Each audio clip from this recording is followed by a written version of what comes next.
time for a walk and talk, and I don't want to be here. It is cold. Whew. It is rainy and nasty. So why am I doing it? Because nobody wants to do this right now. And I need to get myself back into a groove of doing what I don't like, what isn't easy, but helps me as a catalyst for desired change. David Goggins. Now, you ain't going to be David Goggins, okay? I'm surprised David Goggins is David Goggins. But there's so much truth and so much of what he illustrates in his own life and his own thinking. Sometimes you go out there and do it because the people are driving by and being like, what is that fat guy doing out there in shorts walking along?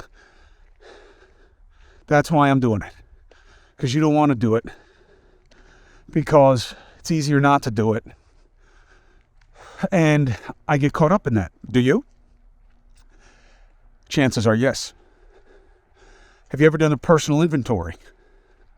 Sat down, paper, writing instrument, or whatever. You can do it on a laptop, doesn't matter. But what you like, what you don't like, where you're at, where you want to be, relationships, work, sure. Work's going to be the easiest, by the way.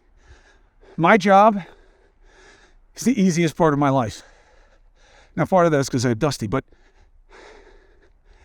I know what to do. I know how to do the job. So many years, so many reps.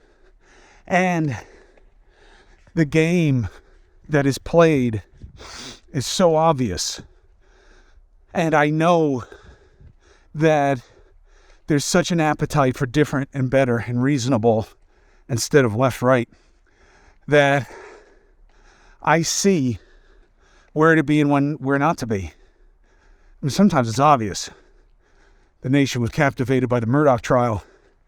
Hey, I'll take crime over political controversy any day. Why? Because that's all hype. That only matters in the battle of the two teams. And you guys can stay in the place of, yeah, but our team's way better than the other one.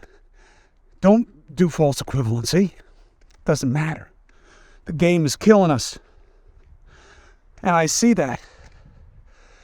And we see that the audience doesn't want it. Of course politics matters. Of course government and governance own a very important space. Got to cover it. But that's not what all this BS is that's in the news. That's just the game. Now, by the way, I'm walking uphill. With this, why are you breathing so heavy? And I'm 25 pounds heavier. Because I've been doing all this hypertrophic weightlifting. Why? Because I'm trying to reset and get into a place of doing what I don't like to do as a catalyst to getting where I want to be. Personal inventory. I did it. I didn't like it. Why? Because, because I'm not satisfied. I'm not comfortable. I don't like where I am and what's going on and what the dynamics have been. As a parent, partner, professional, NEP, personally, I'm just not on my game. Not the way I want to be. And I thought a few tweaks would make a difference, but it didn't. So I had to sit down, figure out what I like, what I don't like, what I can control, what I can't, what to do about what I can control, and how much I'm willing to risk in that regard. Because, I have some weird dynamics going on in my life, but everybody's got stuff going on. So, 5 minutes into the walk and talk, what are we talking about? doing what's hard, doing what you don't want to do, discomfort training, cold showers suck. Some of you are doing ice baths and stuff like that. Look, I've done research on it. It's an emerging area. With this cryotherapy, be careful. And be reasonable. The idea that you need to sit in it for 5-10 minutes. Look at the research. All right, if you're not some like ultra marathon or something, a little bit can go a long way. So, discomfort training. You do it because you don't want to do it. And it helps you with doing other things that you don't want to do. I believe that. I believe that it is, at a minimum, soft science of behavioral change. And that's why I'm out here walking. And I really like doing these walk and talks. I'm very satisfied, gratified that you guys like them. In fact, they're doing pretty competitively with most of the other stuff that we're putting out, even with like the big names and stuff. What does that tell you? I'm not sure yet, but happy to keep doing them if they keep helping. If they help, I'll do it. I mean, that is one of my only things that I have central in my mind all the time. Is this helpful? Is this helpful in any way? It's amazing what a great clue is to your behavior and your lifestyle. Is this helpful? What you're saying right now, what you're doing, what you're eating, what you're drinking, how you're moving or not moving, what you're doing at work, what you're doing in relationships that matter. Is it helpful? I'll tell you, that is a good cue for me. So I'm out here doing something I don't want to do. I already worked out today. I'm just about done with this loading phase. I can't take it. I hate every workout. Hate it. So heavy. I mean, the numbers won't mean anything to you, but when I was playing ball in school, I was once 240. I'm like 6'2". I was 6'2.5". Now I'm like barely 6'2". Why? Well, I'm old, but I also have these discs issues in my back and neck. Anyway, I'm fine. So, but I've been around 210 for a long time. Then, when I got shit canned, and I was kind of like in this like tailspin and trying to just level myself out and figure out how fucked I was and why and what to do about it and how to shore up all the relationships around me that matter, my responsibilities and my family. So I started to lift weights as a way of kind of just dealing with the stress and all that.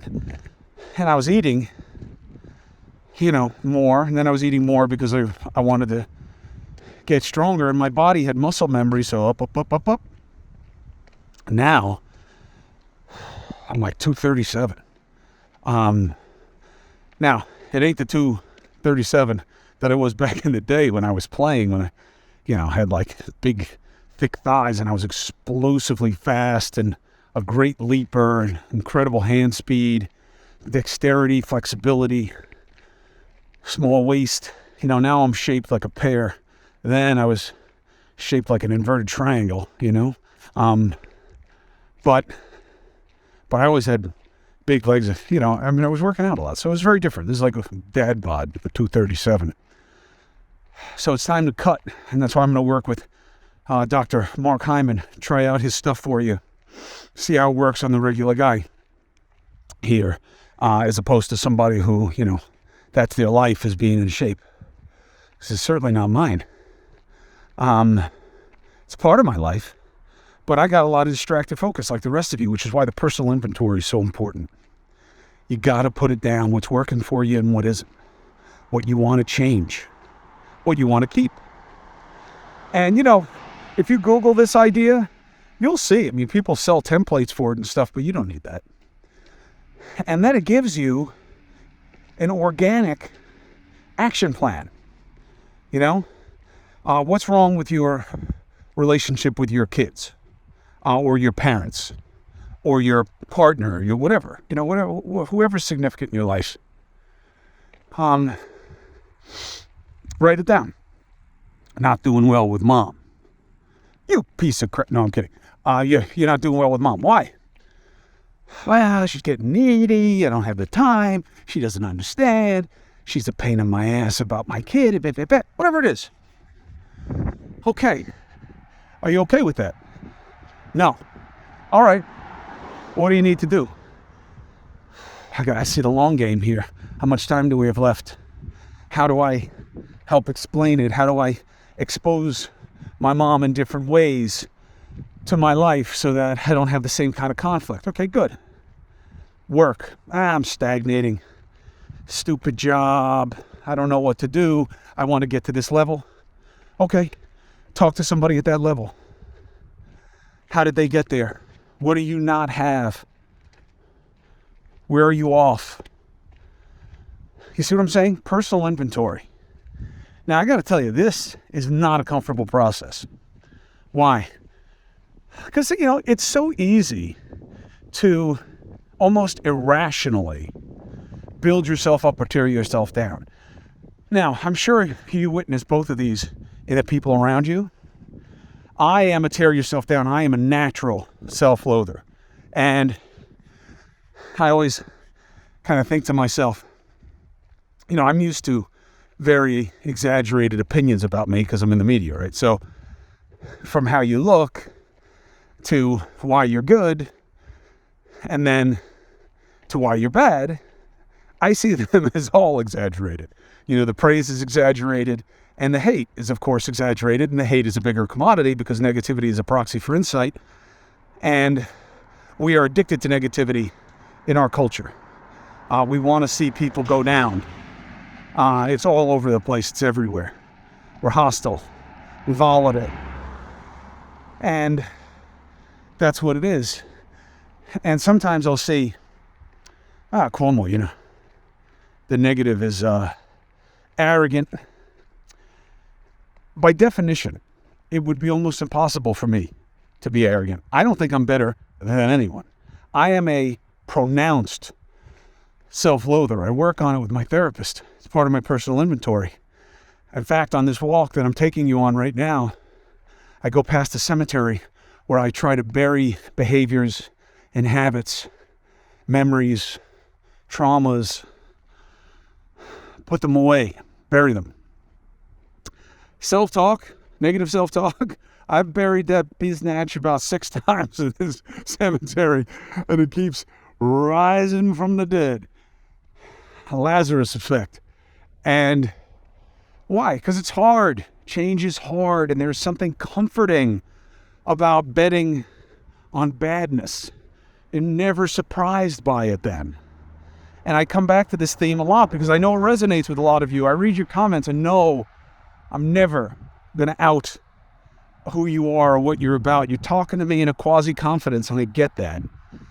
Now, look, if somebody, ever wanted me to say their name and, whatever, and I thought it was instructive for other people, I would, of course. But you can tell me these things. I'm not going to say anything. That's not the point of this. There's no currency for me in that. I want to help. I really want to help. I want my problems and my struggles and my travails to help you avoid the same in your own life or deal with what's in your own life. And I'm telling you, I know this is hard. My hands are so stiff right now, like an idiot. I forgot to wear gloves. But I'm out here. Why? Because I don't want to be. And I know there's a benefit. I'm getting to have another conversation with you. I'm getting to burn some calories. I'm getting to move some of the lactic acid out of my legs from this stupid workout this morning. I'm out. I'm breathing. I'm clearing my head. These are good things. Yeah, but it's freezing. Yes, I know. It sucks. It's wet. Nasty. Yes, I know. It's triggering your histamine response. Oh, your sinuses. I know. Oh, I can't wait to get back. I know. Me either. But a lot of life is like that. That what you have to do to get to where you want to be sucks. well, I got to learn to shut my mouth around so-and-so because it will help my relationship get better. I got to dial back the judgment and just learn to listen and not want to fix. I mean, that's all that's required with her, him. I just got to be there. I just got to show up. In large measure, the probabilities tell us that the reason the deficiency exists is because you don't want to do what it is. It's rare that it's that, well, I didn't know. Great. If it's about ignorance, that's an easy change. You know, once somebody around you tells you what they need, you have an easy choice. Either you do it or you don't. But very often, you do know. And you don't want to do it. Why? Because he's a pain in the ass. Because he doesn't deserve it. Because then it's going to be something else. And if I give it on there, there's always a rationale, right? But there's rarely a mystery. That's where the inventory comes in. You don't have to list everything. Just what comes front of mind about what you want to take on. And by the way, it doesn't have to just be why you suck. That's what my list is. But it can also be what you're doing right. What's working for you? Because you can lean into that also. Success can be as contagious as mediocrity. It's as easily a repeated dynamic. Just as a learning tool, as a simple function of human behavior, we tend to resonate more with negative outcomes. Why? Because they're dangerous. They threaten us. They threaten what matters, our safety, our well-being. So you learn more from your lapses. That has absolutely been true for me. Now, the frustration doesn't mean you're never going to make that mistake again, or at least not in my life. I mean, I have an amazing ability to repeat mistakes. But that ties into the self-loathing and what I think I deserve. I read this book, You Get the Love You Think You Need, something like that. I think that's really true. You see it in people. You ever have somebody gets out of a relationship and they wind up with somebody else who same kind of dynamic, and you're like, you don't know what to say? But why? Because if that person hasn't changed their expectations, changed their appetites, changed what is needing of change in their own lives, then what do you think they're going to find? So, you do the inventory. You mark it down. Now you have it. I want to do more of this and this. I need to do less of this and this. I want to get to this point. Professionally, personally, fitness, whatever. Doesn't matter. And usually they go together, Life is about correlated consequences. You're out of shape. It's not going to help your dating game. It's not going to make you more appealing at work. We can do all of this. Everybody's beautiful as we want. It happens to not be true. It shouldn't matter how you look in terms of judging your value or your virtue. But in terms of your viability as an attractive person, of course it matters. And you can be fat and not completely unhealthy.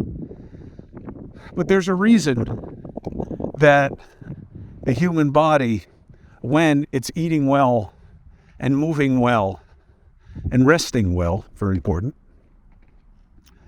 looks the way those people tend to look and not like the rest of our fat asses. So the idea that those are equivalent, that's about a lap standard, and we got them all over the place in our culture right now. We are so, Scott Galloway has his book out, Adrift. I don't believe we're adrift. I believe that, his book is really good, by the way, and his theory is totally solid. But I don't even see us as adrift. Adrift to me means you're kind of off your course, but you don't really have any specific course in mind or that you're trying to tack to. And I believe we are. I think we're heading for the rocks on purpose because we're in this zero-sum battle to the bottom, war of attrition with ourselves. And I think we see we're at the rocks. I'm like, good. Hopefully they get more fucked up by the rocks than I do. That's what I think we're doing right now. And I think we see it in everything. We got a real problem with young men, including young white men. We know the problems with young black men if you pay any attention.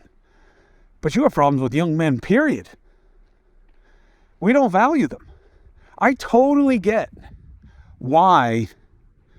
And look, I know a lot of people are going to roll their eyes and say, oh, please, what we need with diversity is not to go back to men, let alone white men. We have to get away from them. I don't think it's as simple as that. And I think we're seeing a fundamental recoil that is bad for the left and the ambitions of liberalism and of equity, frankly. Because if you think this Dilbert guy is a one-off, you're kidding yourself. And I got to tell you, I don't think the guy's a racist. What are you talking about? He said, don't get away from black people. He was responding,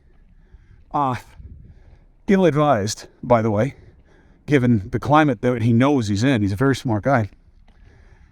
That stupid poll from Rasmussen that no news organization respects, by the way, no real news organization, was clickbait to foment racial division.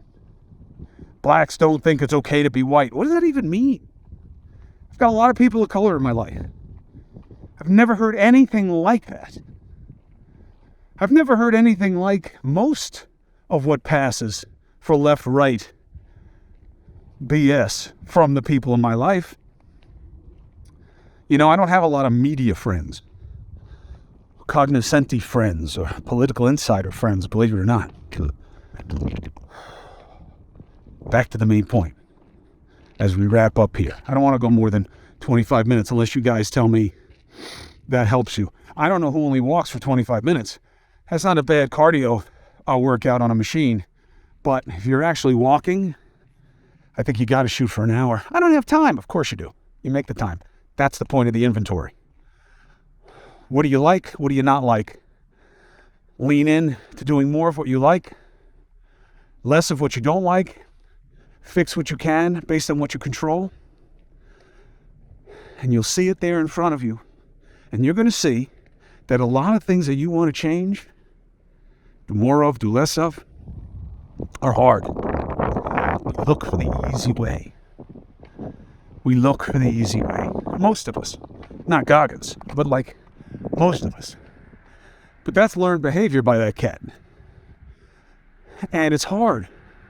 And we are set up to avoid what's hard. We live in a culture, in a society that is all about finding the easy way. Take this pill. One simple, easy way to lose belly fat. Do this for 2 minutes before you go to bed and you lose 100 pounds. All this bullshit. Change is hard. Lasting change is really hard. Consistency is hard. Constancy is hard. We are all about the occasional, and you know it. Think about what you do all the time. And I'll give you a hint. What you do most often is what you'll do best. You eat shitty food most often, you'll be good at getting fat. You work out consistently. Come on, you get all this. Nothing I tell you guys is original thought. Nothing I tell you is some guru attempt or hidden truth or secret. Come on, don't buy into that. There's very little mystery in our world. There can be some magic. I believe that. I believe in magic. I believe in unexpected outcomes. I don't believe in luck. I believe in fortune, but I think it's about circumstance and chance and effort and sometimes dynamics that you have no control over. And there's definitely preferences and prejudices that play a role in those circumstances. But this idea that, well, that guy's just lucky. Take a look at him or her a little bit closer, and you'll see that is a little bit more than some randomness to whatever it is that you're coveting. So, we're at the cemetery. God, it's cold. What am I going to bury here? Well, first, what do you want to bury? This is about you. I'm sick of hearing about myself. That's for sure. This is a cemetery. It's mostly a family called Ranger. Very 18, like right after Civil War or thereafter, like 1850s, like 1870, I think. Ranger, Mary, isn't that amazing? Anyway, my area is filled with this stuff. It's a really old, original kind of areas that were settled. What am I going to bury? I'm going to say it to myself.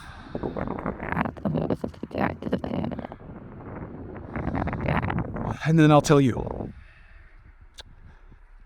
I got to believe that things can get better across the board. I got to believe that. I don't believe that you can speak it into existence, but I do think there's something a little to that energetically. I made my inventory this morning. I know what I got to do. I know what I want to do. Now, how much of it will I do? It's funny how life is. As we wind up here, you make your personal inventory. You realize that the things that you want in your life, more of and less of, are going to be about effort. It's going to be hard. And everything that's worthwhile in life is hard. Failing is easy.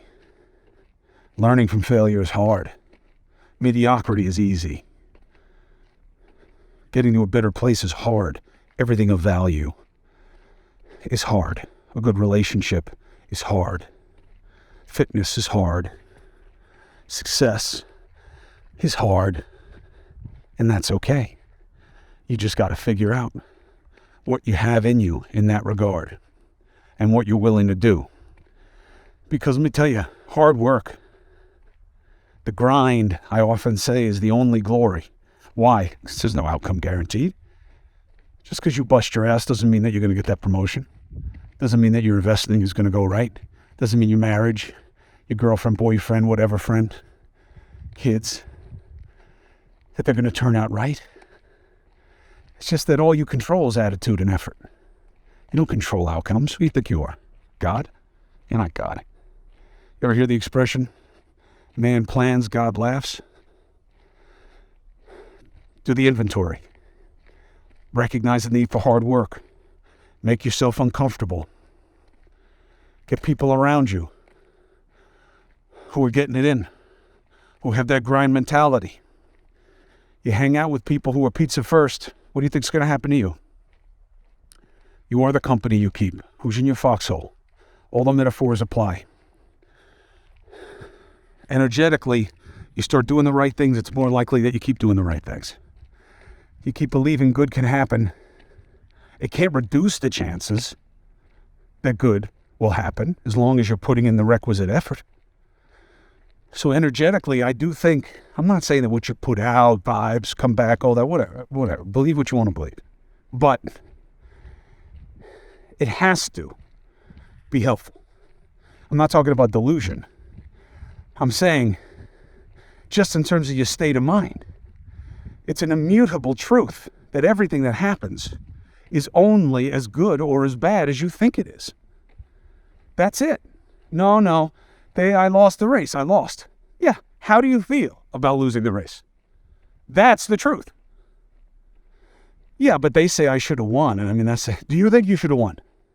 No, I mean, I actually felt like I had all I had on that day. There you go. Who the fuck? Who are these people? Now, easy for me to say, right? I don't do that. I have people swimming in my head that don't belong there on a regular basis. People taking bullshit shots that I know they're just doing to gain advantage. Playing in this sick game of negativity. I see it. I know it. I know how to play it. I know how not to play it, and yet I'm affected by it. Why? Because I'm weak. Back to the inventory list. Back to what you want to do more of and less of, and then lean into the discomfort. All right? That's what I got for you. Look how far I got to go to get home. It's probably be like a 5-mile walk. But look, you know what? I'm not as cold as I was. My hands,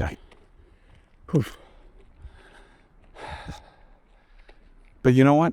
I did it. And it'll make it a little bit more likely And when I go back in there, how life works, you know what my boy is doing right now? Making cinnamon rolls. Just what I freaking need, right? I look like a cinnamon roll. But that's life. And now I got a choice. It'd be nice if I could just eat half of a cinnamon roll, right? How bad is that? It's not bad. But I don't do that well. So you have to think, what are your strengths? What are your weaknesses? Where do you want to be? What does it take for you to get there? To figure that part out, there's so many resources out there. You got people you can talk to who are where you want to be. There are all these guides and self-help and different ways and processes and programs online. The knowledge is there. It's not a mystery. The only question is, do you have it in you to get yourself where you want to be? Or are you going to allow yourself to be like me and spend more energy holding yourself back? Refusing to take on fights for fear of outcome, even when you know you're right or being wronged. You know you can be better. You know you can look better. You know you can feel better. And you don't anyway. That's me. That's a lot of us, right? Okay. We know it doesn't have to be like this. And I just gave you and me a better way. I didn't invent it. I don't even know if I'm going to be able to stick to it as much as I need to. But I'm out here. I'm out here. And the people driving by, these people driving by right now, let's see if we can catch how they look at this fat guy walking out here was freezing. Nothing. All right. I hope this meant something to you. Thank you for spending the time with me. I wish you one thing. Do better at taking care of yourself. Figure out what that means, what it takes, and give yourself a shot. Take care of yourself.